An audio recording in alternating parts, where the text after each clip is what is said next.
Alright, so today we're going to talk about warming up your voice. This is kind of the pattern that I like to do to warm up my voice. Obviously there's a bunch of different ways, but today we're going to talk about 5 basic steps that are good to do to warm up your voice every time you practice. Your vocal cords are muscles, just like your arms, just like your legs, and you want to warm them up before you do a full-blown exercise. And so what I like to do, I start out with checking in with my posture, then I check in with my breathing. I'll do some sort of staccato exercise to engage my breath. I'll do some sort of legato thing, and I'll do some sort of nasal thing to work on my tone. So there's obviously a whole bunch of different exercises to do these things, but these are some of the ones that I like to do. So you can just pick and choose, but I would recommend doing one from each of those categories. So the first thing I like to do is check in with my posture. So the most important thing to remember when checking in with your posture, and with singing in general, is that your body is your instrument. And so you want to make sure it's in good condition to get started in. And so what you do is, what I like to do to think about it is I'll start with my hips and then I'll stack them on top of my heels so they make a nice straight line, and my shoulders on top of my hips and my head just comfortably there. When you're singing, you want it to be as comfortable as possible so that your instrument is not tight and that you get a better sound and you're also comfortable. So you don't want to be super slumped, you don't want to be super tight and straight up, but just kind of nice and relaxed. Another way I like to think about it is I'll think I have a string on top of my head and it just kind of lifts me up without forcing me up. So it just gives you nice room to expand when you breathe, and it's just nice and comfortable. So after I do that, I like to check in with my breath. When you breathe, that is your powerhouse. That's how you power your sound. And so when you breathe, you don't want your shoulders to move up because that means you're only breathing out of your lungs, but you want to expand your whole diaphragm and relax your whole body as you breathe. And so you'll inhale and exhale, only moving your stomach. And so you want to make sure these breaths aren't auditory, that you can't hear them, that it's just your stomach going in and out silently. I'll usually do this between 5 and 10 times just to kind of check in, make sure that I'm breathing in the correct way, and I can do it involuntarily, and that I can do it without thinking. If you're having trouble getting these breaths, something else I like to do is I'll lay down on the ground and I'll just breathe like that. Because that's a lot of times, it's a really easy way to breathe, and you do that right before you're about to go to sleep. It calms your body down, and so that's another way I like to get into the zone of breathing. So after I do those 2 things, I come to the piano and I like to do some lip buzz, some sort of breath exercise to engage my breath. So there are 3 different types of lip buzz. The one I like to do is with my tongue out. This one is good because it sounds funny and engages the breath, but it also releases tension in your tongue. That's a really common thing, but sometimes this is a harder one to do. It takes more breath support, and so if you don't get it, that's totally fine. There's 2 other ones that are really good too. The other one is just with your lips, and the other one just with your tongue. And so the order, you can start out with doing one with your tongue, the next one with just your lips, and then with your tongue out and your lips. So you want to kind of work up to that last one. But if you can't get it, go through the other ones. It does kind of the same thing. So what I like to do is I'll go from a so to a do to a so, back down to a do on the lip buzz. So it's a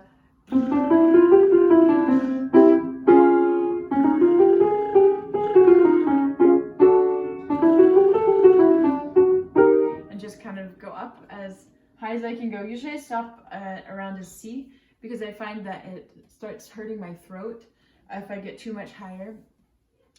For this one, it should be super easy. You want your throat to not feel anything. This is a really good point to stay in touch with your body, to really listen to what your body's telling you as far as pain, as far as comfort level. You want it to feel super easy. It's one of the easiest vocalizes to do. Next, I like to do a staccato exercise, which again engages the breath and kind of gets you ready to sing. This is another good one to do kind of a do-so pattern. I like do, mi, so, mi, do, kind of like that. And then ascending half steps again. But Actually, I didn't do this for the last one, but I prefer doing warm-ups standing up because it's easier to engage the breath. You can expand your stomach more and your body has more power when you're standing up. There's just more energy in there.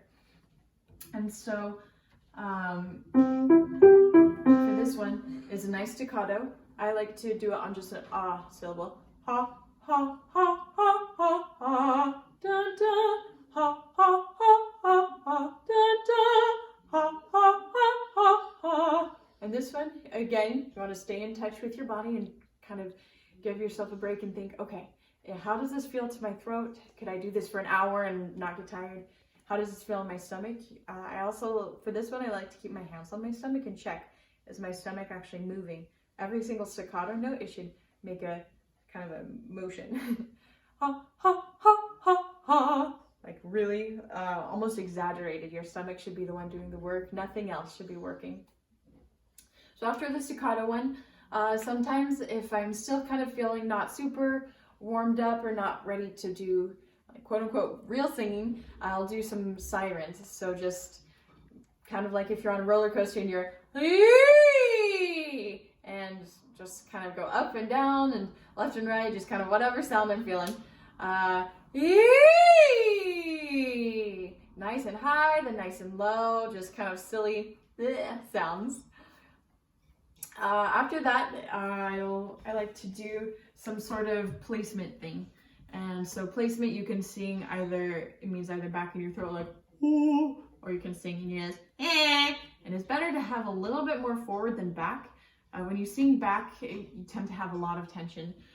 If you sing too forward, though, it also sounds ugly. And so you want to find a nice balance in the middle there. And so what I like to practice is getting my sound forward. It tends to be a little bit more difficult to get that sound in that nice resonant place that makes it sound nasally. What's good about a nice nasal sound is that if you just elongate your mouth, just relax your mouth and you make a nasal sound, then it actually comes out very lovely, and it makes that piercing sound also that can sing to the back of a concert hall. And so if you make it like you just drop your jaw, elongate your mouth, and it makes like a pretty lovely sound. And so I like to practice getting that. And something I like to do is going ya. Just ya. Descending fifth, going down. You can go up or down on this one, but we can practice going down just kind of to change things up a bit. Maybe start up on an E. When I descend, I like to start on an E.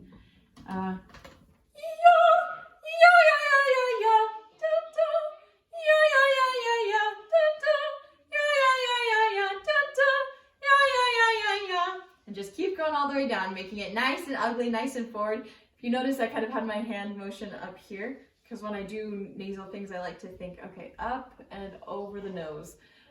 That's a visual that helps me do it. I've also heard like a unicorn horn. You want your sound to come out of this unicorn horn. Is another good one. Or coming out of a sword.